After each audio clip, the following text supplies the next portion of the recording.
Donc on sait que le mouvement français pour le planning familial, ou plus simplement le planning, est considéré en France comme l'association phare sur le terrain de l'avortement, de la contraception, de l'éducation aux sexualités. Ce qu'on sait, c'est que c'est une association qui intervient dans les écoles. Enfin, moi, je fais partie de cette génération où il y avait des militantes, des intervenantes dans les collèges principalement et les lycées pour nous expliquer qu'on peut avoir une sexualité libre avec tous les outils dont on dispose. Ce qu'on sait, que c'est aussi une association qui milite pour que les femmes puissent justement disposer librement de leur corps, dans la droite lignée du slogan « Un enfant si je veux, quand je veux ». Mais ce qu'on sait moins, et ce que moi, personnellement, j'ai découvert très tardivement dans mon cursus féministe, entre guillemets, c'est que le planning n'a pas toujours été justement une association féministe. Est-ce que tu peux nous en dire plus, Danielle, à ce sujet ? Alors, je vais essayer justement d'expliquer le cheminement, pourquoi le planning. Donc, je vais remonter même avant 40 ans. Parce que je crois qu'il faut... Pascal Boitard a expliqué un petit peu l'historique, avec quelques dates, mais je vais resituer aussi l'histoire du planning dans un contexte international, donc d'avant 40 ans. C'est-à-dire que dans le contexte international dans lequel la France était, depuis 1946, les pays anglo-saxons avaient réussi à légaliser, eux, le birth control. Et la contraception hormonale était devenue une réalité aux États-Unis depuis 1955-56. Et au Royaume-Uni, l'avortement était légal depuis 1967. Or, nous, au niveau, dans la France de l'après-guerre, on était dans une tradition extrêmement catholique, avec une politique nataliste extrêmement forte, où parler contraception et avortement était absolument interdit et réprimé par la loi. Alors, il y avait je crois qu'on oublie aussi de parler de ce qui pouvait être le contexte de l'époque, avec des procès pour infanticide dans les années 54-55. Et ces procès ont quand même questionné un certain nombre de personnes dans la société, et en particulier, effectivement, donc la doctoresse Lagroix-Vellalé est intervenue à un de ces procès, et à la suite de ça, elle a créé, avec bien sûr des membres d'autres mouvements, le mouvement protestant, le mouvement franc-maçon et le monde enseignant également, donc la maternité heureuse, le 8 mars 1956, ce qui est quand même une date un petit peu symbolique, et soutenu également par un journal qui s'appelait Libération, c'est pas le même que maintenant, où des journalistes étaient très attentifs à tout ce qui concernait la planification familiale. Alors, cette association rejoindra, et on en parlera cet après-midi, en 1958, donc l'Internationale de planification familiale, l'IPPF. Donc vous aurez la représentante dans la dernière table ronde de cette journée. Alors la maternité heureuse s'occupait beaucoup de faire que la contraception devienne légale en France et ne parlait quasiment pas d'avortement. On a changé de nom. En 1960, on est devenu le mouvement français pour le planning familial. Et ce qu'il faut analyser, c'est que les fondateurs de ce mouvement pensaient très sincèrement que l'avènement de la contraception et sa légalisation en France allait permettre de lutter contre l'avortement et de, pour eux, très nettement, quasiment faire disparaître l'avortement. Et ça, je crois que ça peut expliquer un certain nombre de mouvements dans cette association, puisque en 1967, quand la loi Neuwirth a été votée, même avant les décrets d'application, un certain nombre de militants historiques de l'association ont dit « la lutte est quasiment terminée ».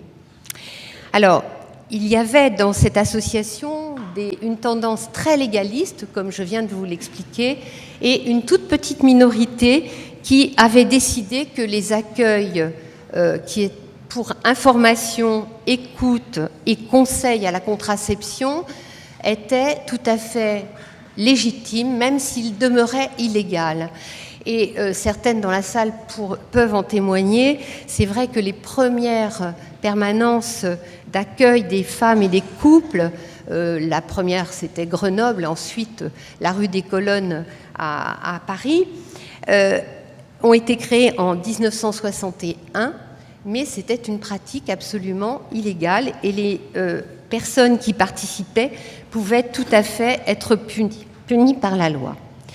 Alors, dans ces accueils, on les appelait les hôtesses. On ne se disait pas militantes, on était les hôtesses.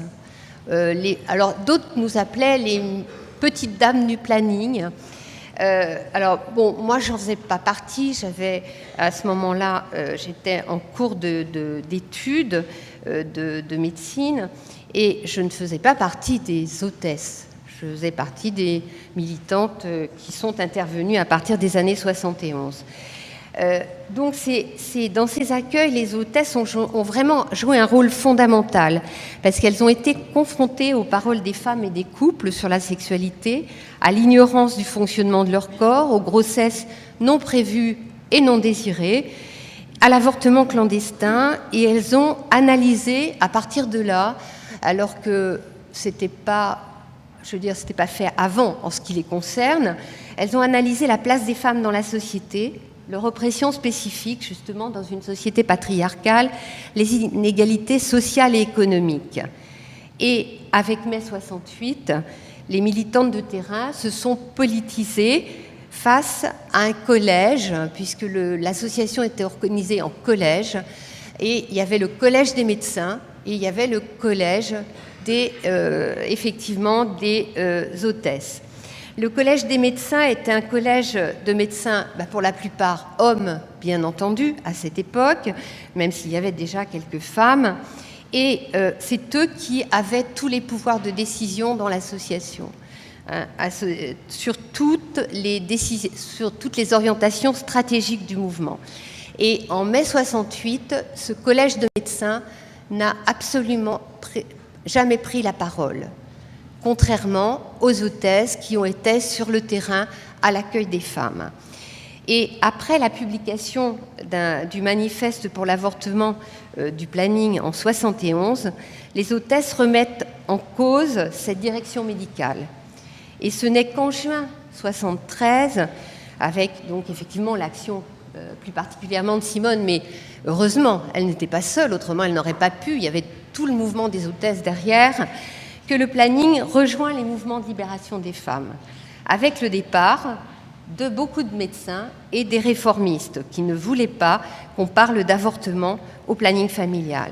Et puis tout s'est enchaîné, comme tu as pu le dire, et comme ça a déjà été dit ce matin, avec la création du MLAC en juin 2013, et l'engagement du planning dans la pratique des avortements illégaux par la méthode Karman. Alors là, à ce moment-là, j'étais là, effectivement.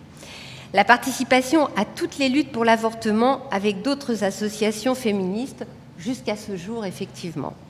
Et ce qu'il faut, donc, on voit bien la progression passer d'une constatation d'une situation sociale à une analyse féministe par une association, puisqu'effectivement, au départ, le mouvement du planning familial n'était pas féministe. Et chose extraordinaire, ça n'est qu'en 83 que le mot féministe, enfin, trouve sa place dans nos statuts. Donc, ce qui veut bien dire que on pouvait avoir une action féministe, puisque nous l'avons eu largement depuis les années 70, sans que le mot féministe soit inclus dans nos statuts, ce qui est tout à fait paradoxal. Et c'est ce qui me fait tout à fait dire qu'on ne naît pas féministe, comme nous avons pu le voir, mais on le devient.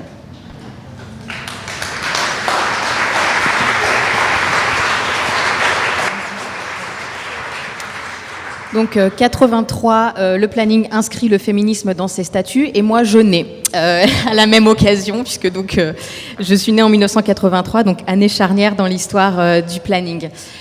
Donc moi, avant juste d'enchaîner sur la genèse d'OLF, d'Oser le féminisme et comment on est arrivé dans le paysage féministe en 2009, je voulais juste faire un petit parallèle par rapport à mon parcours. Donc moi, je suis née en 83 avec l'avortement, avec l'idée que si je tombe enceinte par accident, je peux avorter, j'ai ce droit, c'est inscrit.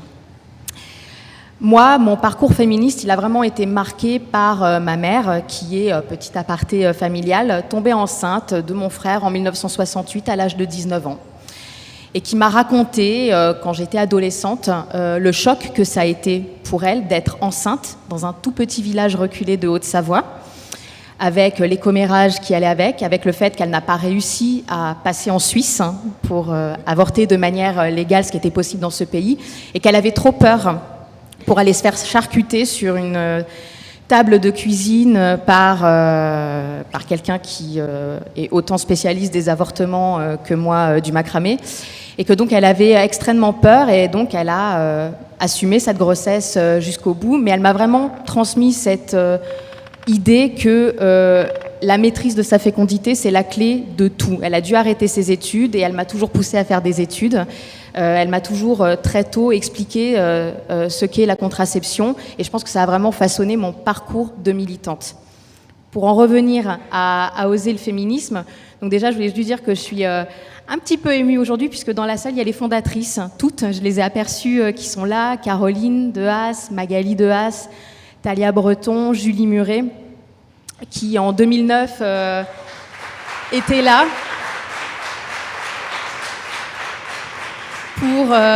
pour donc créer l'association dans un contexte particulier, lié aussi à l'histoire du planning, puisque en janvier 2009, François Fillon avait envisagé très fortement de couper, voire complètement supprimer les subventions du planning familial, alors qu'on sait que, et je pense qu'on peut le dire, cette association mène une mission de service public aussi, d'éducation aux sexualités, d'intervention, de militantisme sur un terrain essentiel pour les droits des femmes. Ça en était suivi vraiment une mobilisation massive avec une pétition qui, je crois, en l'espace d'un mois, avait réuni plus de 100 000 signataires et avait fait, une fois n'étant pas coutume à l'époque, reculer le gouvernement, qui donc avait décidé de geler la menace de couper les subventions du planning.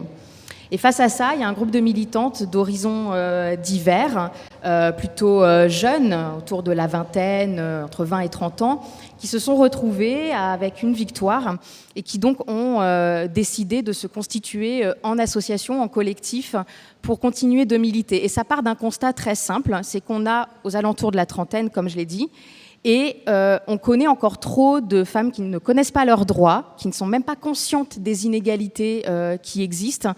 Et donc, nous, notre objectif, ça a vraiment été, et c'est l'objet de l'association, d'élever le niveau de féminisme dans la société en travaillant avec d'autres associations comme le Planning, comme toutes les associations membres des féministes en mouvement présentes aujourd'hui, pour continuer d'avancer sur les droits des femmes, de faire connaître les droits qui sont les nôtres et de militer pour qu'on en ait plus, avec cette prise de conscience massive qu'on a, c'est que rien n'est acquis. Les lois se font et se défont. On a parlé ce matin brièvement, Anne Hidalgo, de ce qui s'est passé en Espagne. Il y a d'autres pays où les femmes ne peuvent toujours pas avorter et on n'est jamais à l'abri, hélas, d'un retour en arrière. Et c'est pour ça qu'il est essentiel de continuer de militer, pour nous notamment, les jeunes féministes, pour qu'on s'approprie aussi ce mouvement, s'approprie les discours, qu'on construise nos propres revendications avec nos propres moyens et qu'on continue de se battre.